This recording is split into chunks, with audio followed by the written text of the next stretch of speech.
Hello everyone, আসসালামু আলাইকুম। আশা করি তুমি সবাই ভালো আছো। আলহামদুলিল্লাহ আমি ভালো আছি। তো আজকে এসএসসি 2025 জন্য পূর্ণাঙ্গ সিলেবাসের ভিত্তিতে ফিজিক্স প্র্যাকটিক্যাল নিয়ে এসেছি। ইতিমধ্যে তোমরা কেমিস্ট্রি যে প্র্যাকটিক্যালগুলো ছিল সেটার পার্টগুলো অবশ্যই পেয়ে গিয়েছো। তো আজকে ফিজিক্সের যে প্র্যাকটিক্যালগুলো আছে সেটাকে আমি দুইটা আর কি পার্টে কনভার্ট করবো। আজকে প্রথম পার্টে আমরা প্রথম যে 4টি প্র্যাকটিক্যাল রয়েছে সেটি দেখাবো। তো প্র্যাকটিক্যাল খাতার শুরুতে যেটি চোখে পড়ে সেটা হচ্ছে ইন্ডেক্স। এটি ফাঁকা রাখা হয়েছে কারণ আমাদের স্কুল থেকে যে একটি লিস্ট দেওয়া হয়, মানে কোনটি পরে কোনটি আর কি পরীক্ষণ আসবে সেটি বিভিন্ন স্কুলে বিভিন্ন হয়ে থাকে। এই যেটি ফাঁকা রাখা হয়েছে, যখন স্কুল থেকে সেই সময়ের দিকে আর কি এটা লিস্টটা দিয়ে দিবে তখন তোমরা এখানে ফিল আপ করে নিতে পারবে। তো দেখতে পাচ্ছ প্রথম প্র্যাকটিক্যালটি হচ্ছে যে স্লাইড ক্যালিপার্সের সাহায্যে পরীক্ষণীয় বস্তুর আয়তন নির্ণয়। তো দেখতে পাচ্ছ তোমরা চিত্রটি।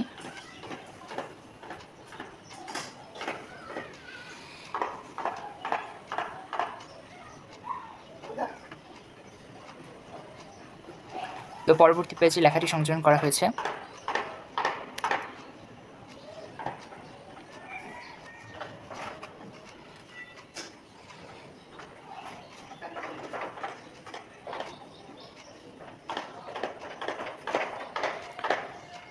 ফিজিক্সের ক্ষেত্র 2-3টি প্র্যাকটিক্যাল আছে যেগুলো একটু বেশ পরীক্ষণটা বড়ই হয়ে থাকে।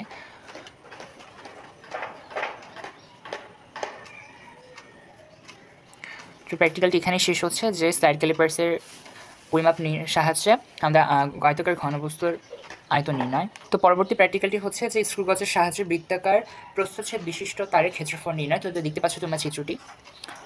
প্রতি বছর ফিজিক্সের প্র্যাকটিক্যালের ক্ষেত্রে এই স্লাইড ক্যালিপার্স এবং স্ক্রু গজটা অবশ্যই থাকে। তো পরবর্তী পেজে লেখাটি দেওয়া হয়েছে।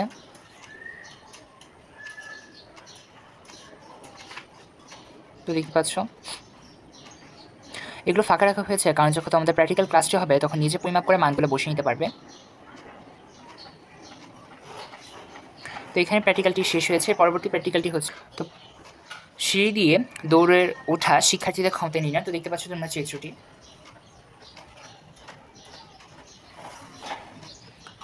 তো পরবর্তী পেজে বাকি লেখা অংশটি দেওয়া হয়েছে।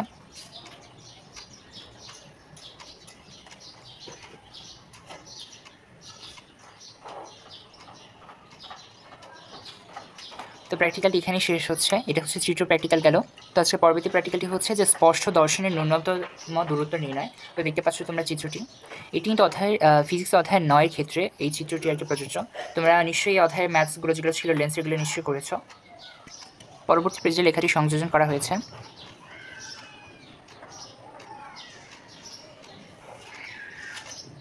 তো এই ক্ষেত্রে একই হবে, যখন তোমার স্কুল থেকে পরিমাপ করে লিখতে হবে তখন তোমরা এই মানটি বসিয়ে নেবে। তো এখানে প্র্যাকটিক্যাল শেষ হয়েছে। আশা করি তোমরা ভিডিওটি ভালো লেগে থাকলে অবশ্যই চ্যানেলটি সাবস্ক্রাইব করো। ধন্যবাদ সবাইকে। আর যদি তোমরা এই ভিডিওটি না দেখতে চাও তার এই যে প্র্যাকটিক্যালগুলো আছে সেগুলোর ভিডিওগুলো প্রত্যেকটি শর্টস আকারে দেওয়া হয়েছে, তোমরা চাইলে ভিডিও দেখতে পারো। ধন্যবাদ সবাইকে।